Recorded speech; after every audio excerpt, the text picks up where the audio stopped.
Welcome to the Kaiser Report. I'm Max Kaiser. Follow the ounces, not the prices.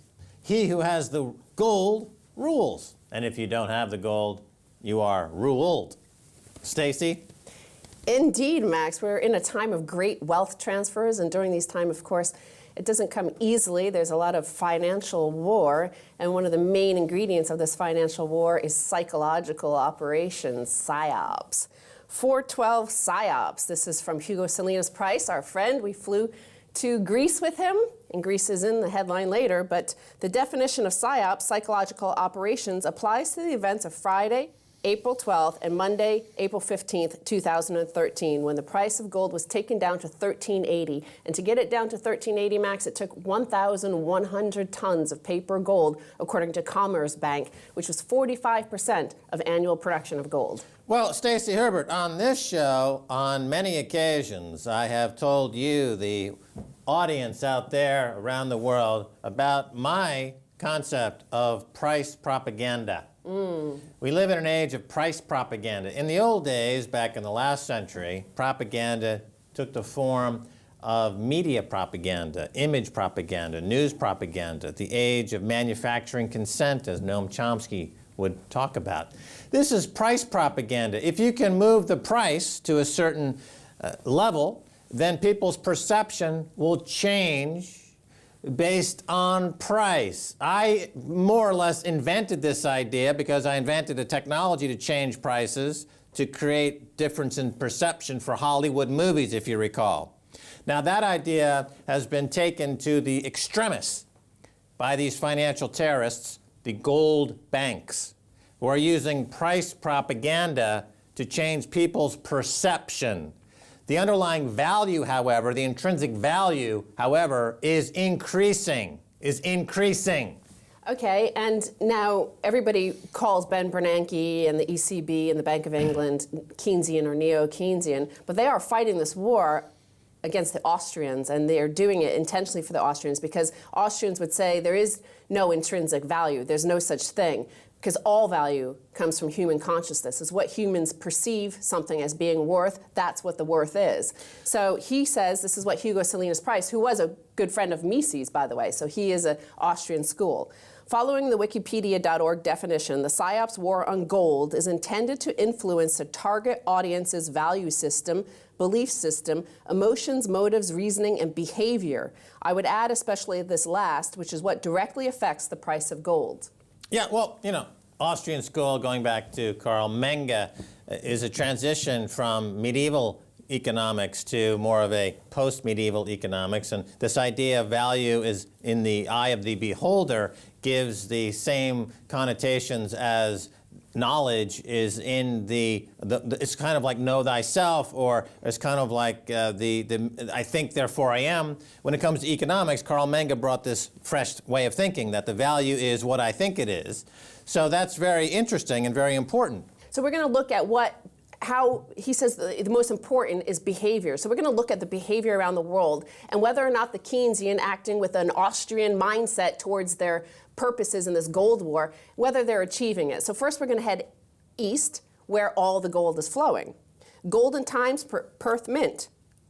Then we have a headline, threefold increase in demand for gold. This is in India, and we also see this in Bangkok, Max. They're talking about traffic jams on the sidewalks, outside shops, gold bullion shops in Bangkok. They're seeing that in India. They're seeing it 3-hour, 4-hour waits in Australia. But that's our show.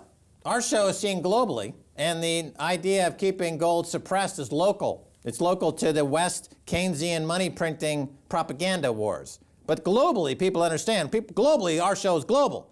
They buy gold. So, well, where are they to meet, where these concepts meet, where the psychological war, where the belief in paper and the mightiness of paper meets in Japan, which is over in Asia, of course, where everybody else is consuming, and buying. Japanese see gold as hedge against stocks and yen. So we know that the gold priced in yen hit an all-time high right before the price crashed. And a lot of people are now lining up 7-hour-long waits outside gold bullion shops in Ginza. And a lot of them are doing it because banks pay no interest on their deposits. They're also fearing war. But some Japanese also harbor fears that the expansionary monetary and fiscal policies known as Abenomics, coupled with a national debt more than twice as large as annual economic output, could set off a crisis. It's true. That's why they're buying gold over there. It hit a new all-time high just a couple of weeks ago. That set off the paper bugs' avalanche of sales in the paper market. And it'll hit a new all-time high in yen probably in the next 2 or 3 weeks. And that'll be another waterfall effect against fiat currencies. So that's the war. It's right there in Japan. Now, the interesting thing about this, of course, is in the years leading up to the global financial crash, it's been Mrs. Watanabe, the investor in America. Who's Mrs. Watanabe? The investor in Japan who deals with the household finances. And she's been engaged in Forex market trading paper, especially going into Icelandic krona, for example. So now if they're actually, instead of playing in the paper market, they're playing in the physical market. This is what the New York Times suggests in this piece. That the Mrs. Watanabe, the prototypical marginal buyer or seller in Japan who's been in and out of Forex is now buying physical? Is that what you're saying? If that's true, then gold's going to $10,000 an ounce. If that's true, Stacy, can you categorically state right here that what you just said is not a falsehood? It is unimpeachably correct. Is that what you're saying? Mrs. Watanabe is buying gold. You savvy little Japanese woman. Well, it would be an important in terms of the psychological war, the fact that it's backfired in this case. Here has been one of the most passionate participants in the whole paper bubble that has emerged over the past decade. Yeah, because, okay, Bank of Japan has been artificially lowering interest rates down to zero to give banks on Wall Street a way to borrow money at near zero to speculate for free. Mrs. Watanabe's been, the Japanese housewife has been, who oversees the Japanese savings, which is the highest in the world. I think we should make that point. They've got a quadrillion in yen of savings that is being dictated by the housewives because the Japanese men are famously down at the pub drunk off their keister on whiskey. They don't know the difference between a dollar and a football.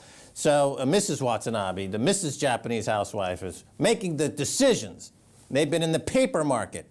If they go into the physical gold market, it's good night, Irene, for the central bankers like Ben Bernanke. Ah! So let's look over into the West, here in Europe, yeah, where there's been massive psychological war that is beating down the people. So let's see what's happening. We'll look at Greece and Ireland. Headline reads, disposable income in Greece fell 8.3% in Q4 of 2012, consumption down 11.2%. So Max, total income is now down, disposable income is down 30% since the crisis began. Savings fell by 5.9% in the fourth quarter. And now 30% of the population of Greece say it was better for them and they would prefer a junta than the democracy. No, well, they prefer the junta over the troika.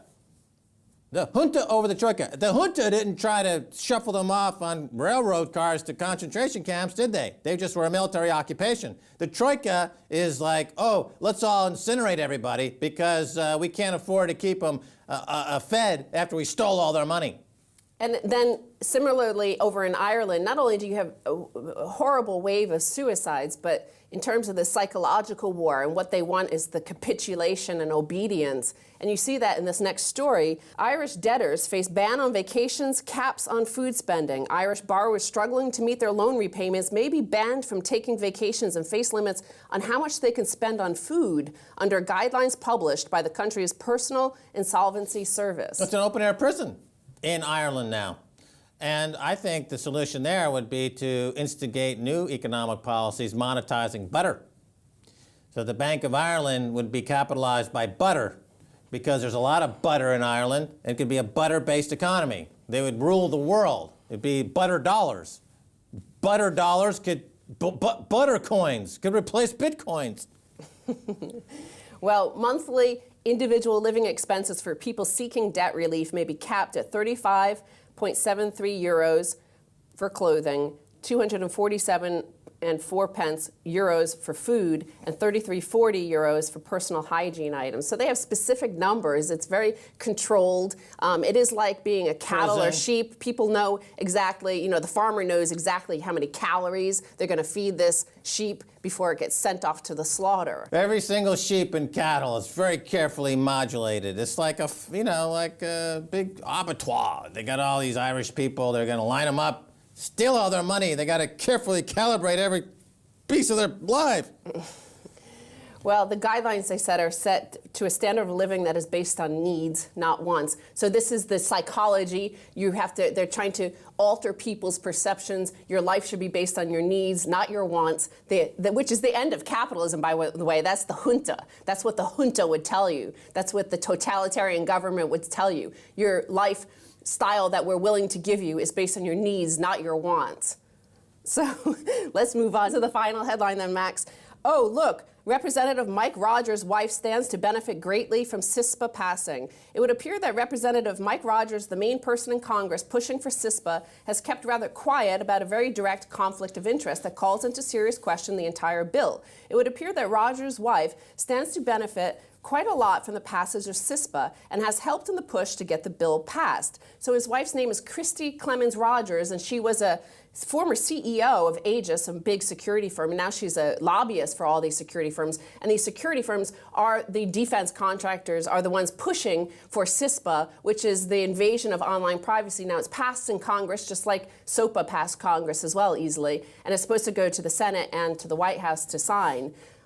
Whether it passes that, it's uncertain, but we know this is a psychological war that they'll break us down eventually. They'll keep on using terror attacks and false flags and crazy people out on the street who just go crazy one day. Is that because that guy went crazy, we need to watch everything you do. Well, I've got a new hashtag on Twitter called #AmericaFatigue.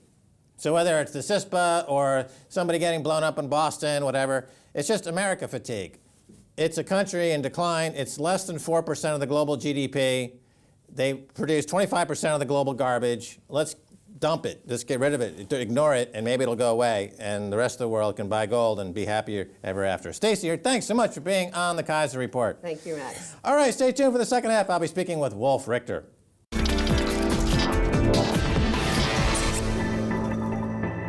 Welcome back to the Kaiser Report. I'm Max Kaiser. Time now to go to California and talk with Wolf Richter of TestosteronePit.com. Wolf, welcome to the Kaiser Report. Thank you, Max, for having me. All right, Wolf, the euro took a tumble this week on suggestion of a rate cut. What's going on there? Well, I don't think the rate cut is going to make a huge difference. The rates are already so low, and so markets reacting a little bit, but rate cuts themselves are not the primary movers here. I think when and if the ECB decides to buy more bonds, when it does that, that will be a big mover. But the rate cut in itself, if it happens, I don't think has a huge impact. Well, it sounds like they're setting themselves up for more what's called quantitative easing, just like the Bank of England will engage in more quantitative easing. The Federal Reserve Bank is already $85 billion or so a month in buying of its own bonds. So the entire globe now, with the ECB was lagging, it sounds like the ECB will join the arms race toward who can self-destruct the fastest by lowering rates and buying lots of their own paper. Now, Professor Peter Bofinger, an economist advisor to Merkel, said this week that over the next 10 years, the rich should give us a portion of their assets, like vacation homes in Spain. So quantitative easing's not enough, Wolf. They want to take the people's houses too. Your thoughts? Well, that's certainly an interesting twist. So far in the bailouts, the people who have paid were usually the pensioners, the lower class people who've seen minimum wage cut in Greece, for example, private sector employees, public sector employees. They all have have been paying for these bailouts, and of course, taxpayers in other countries have been paying for them. So now this proposal would actually shift that a little bit and would say, okay, so the lower levels in Greece, the lower levels in other countries, in Portugal, have been paying for this. So let's tax the rich people also. And this is interesting also because they're not talking about a tax on cash, which can move very quickly, but they're talking about a tax on assets that cannot move, like real estate. And so this will face a lot of resistance, but if it actually does get pushed through, it will be a very new development that may have major consequences. Well, it sounds like Mao Zedong. Now, Cyprus will have their sovereign gold reserves raided in exchange for a bailout. What happens when they go to Italy? Italy's got 2,400 tons of gold. Will Italy simply lay down and give their gold to Berlin, or will they maybe decide that they don't want to give away their gold? What do you think? I don't think Italy will lay down at all. I don't think Italy is Cyprus. Italy is a large country with a substantial industrial base. Banking is not a huge part of the economy, and the part in Italy that is not doing well is actually the industrial part.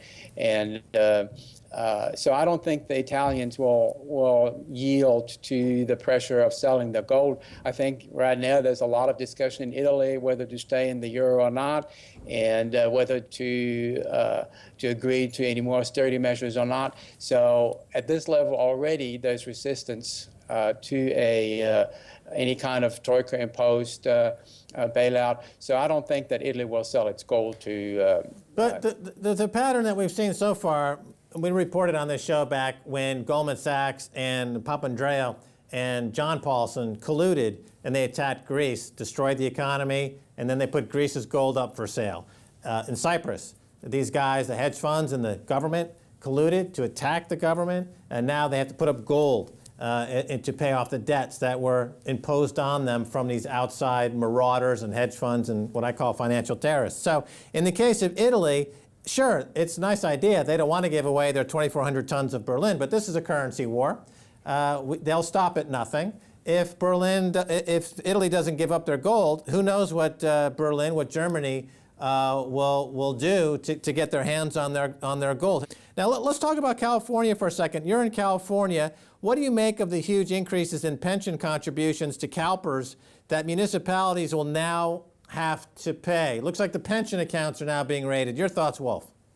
Right. In California, of course, we've got the same problem that people in Greece have, and which is we have huge unfunded pension liabilities. We have deficits. We have every financial issue they have. What we do have, and we have high unemployment in California.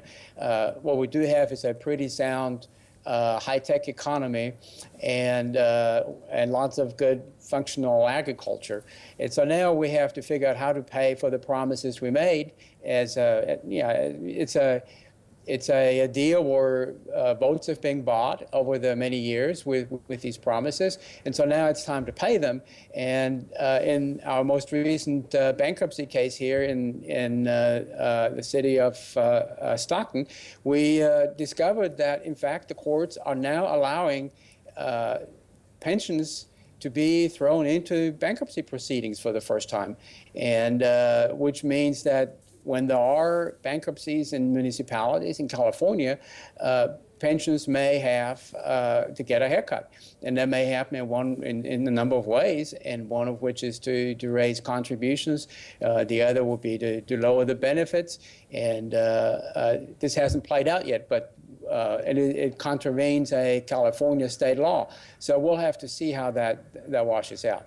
All right, so we've got quantitative easing in countries where it's a forced transfer of wealth from savers to speculators using artificially low interest rates. Then we had outright confiscation, whether it was MF Global or Cyprus. Now you're saying that the laws and bylaws that govern pensions are being changed so that these speculators can have access to pension money. And of course, there's another problem in the pension business, because whether it's CalPERS or Robert Citron, remember he was managing the Orange County pension, they're open to corruption. CalPERS famously bought into a bad Lehman Brothers paper, even though I, for one, told him it was a corrupt situation, but they are obviously in a corrupt institution. So you've got corrupt management, you've got plus the government and corporations that are aligning themselves towards stealing people's wealth. And at the end of the day, I guess the new governor of California, Jerry Brown, although he's doing seemingly making some progress there, is the state going to get out of the fix that it's in? What do you think, Wolf? Well, it depends on the economy. So far, the high-tech industry funded by venture capital has been booming the last couple of years, and agriculture is doing very well in California. The inland economies are not doing that well, and unemployment is still relatively high in California. So I don't know if this economy will stay in a growth mode for long enough to pull California out, or whether this was it. The last 2 or 3 years, it's going to slow down again, and we'll go back where we were, which is borderline bankruptcy for the state.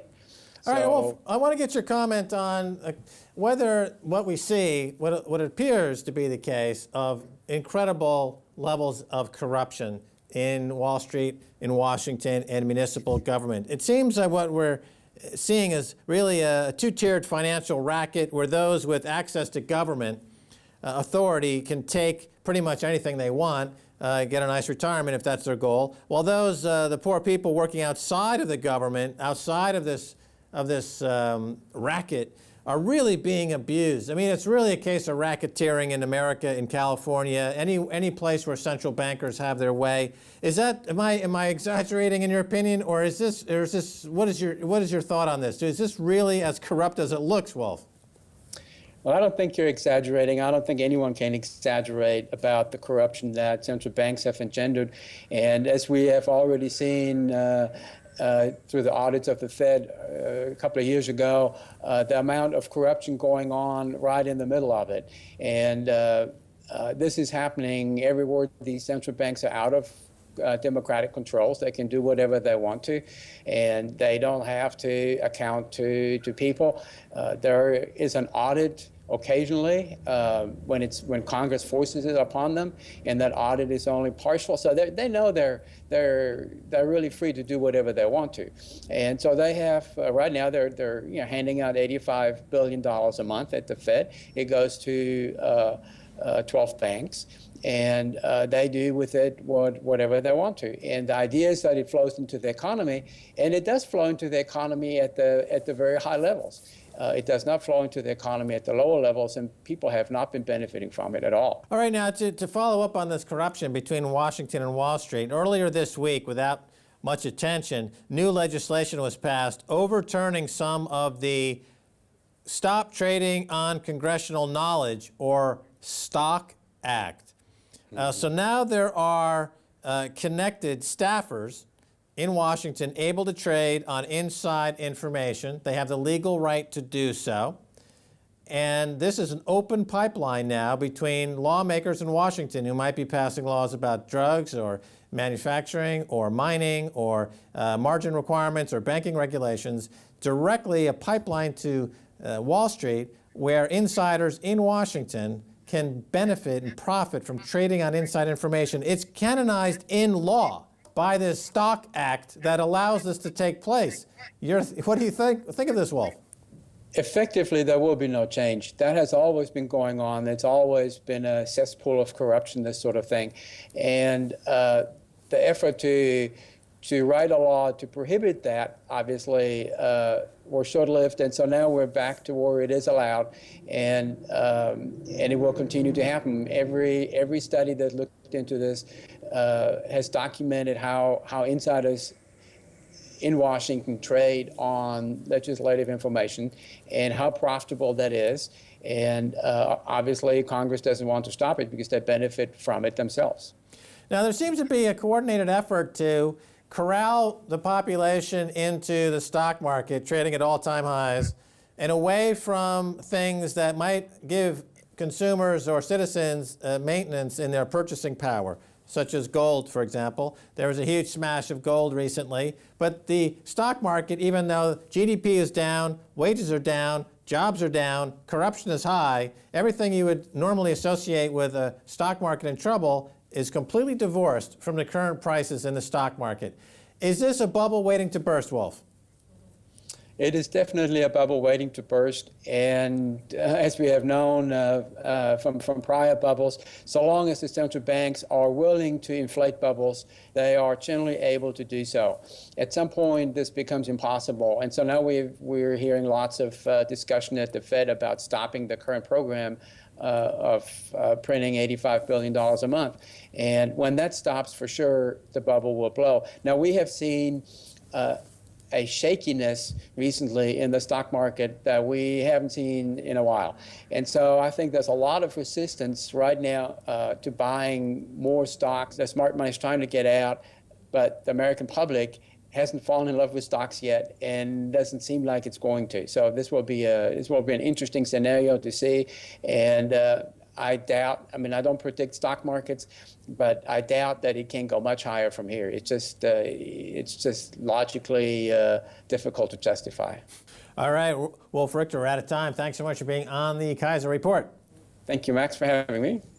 All right, and that's going to do it for this edition of the Kaiser Report with me, Max Kaiser, and Stacey Herbert. I'd like to thank my guest, Wolf Richter of TestosteronePit.com. If you'd like to contact us, you can email us at kaiserreport@rttv.ru or tweet us at Kaiser Report. Until next time, Max Kaiser saying bye, y'all. Max, it took 1,100 tons of paper gold, according to Commerce Bank, which was 45% of annual production of gold. Well, Stacey Herbert, on this show, on many occasions, I have told you, the audience out there around the world, about my concept of price propaganda. We live in an age of price propaganda. In the old days, back in the last century, propaganda took the form of media propaganda, image propaganda, news propaganda, the age of manufacturing consent, as Noam Chomsky would talk about. This is price propaganda. If you can move the price to a certain level, then people's perception will change based on price. Humans perceive something as being worth, that's what the worth is. So he says, this is what Hugo Salinas Price, who was a good friend of Mises, by the way, so he is an Austrian school. Following the Wikipedia.org definition, the PSYOPs war on gold is intended to influence a target audience's value system, belief system, emotions, motives, reasoning, and behavior. I would add especially this last, which is what directly affects the price of gold.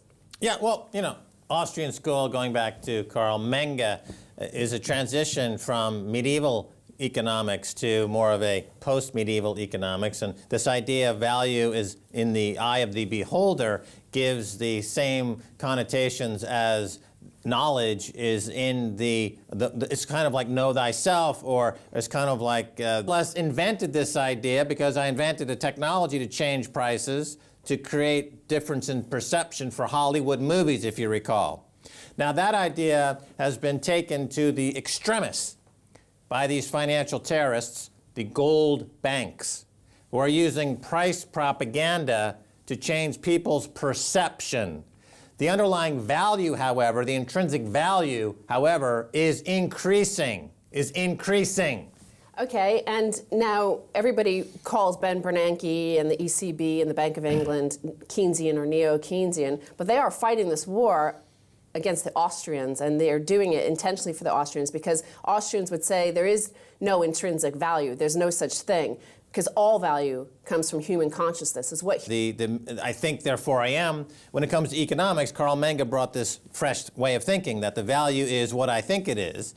So that's very interesting and very important. So we're going to look at how he says the most important is behavior. So we're going to look at the behavior around the world and whether or not the Keynesian acting with an Austrian mindset towards their purposes in this gold war, whether they're achieving it. So first we're going to head east, where all the gold is flowing. Golden times Perth Mint. Then we have a headline, threefold increase in demand for gold. This is in India, and we also see this in Bangkok, Max. They're talking about traffic jams on the sidewalks, outside shops, gold bullion shops in Bangkok. They're seeing that in India. They're seeing it 3-hour, 4-hour waits in Australia. But that's our show. Welcome to the Kaiser Report. I'm Max Kaiser. Follow the ounces, not the prices. he who has the gold rules. And if you don't have the gold, you are ruled. Stacy? Indeed, Max. We're in a time of great wealth transfers, and during these times, of course, it doesn't come easily. There's a lot of financial war, and one of the main ingredients of this financial war is psychological operations, PSYOPs.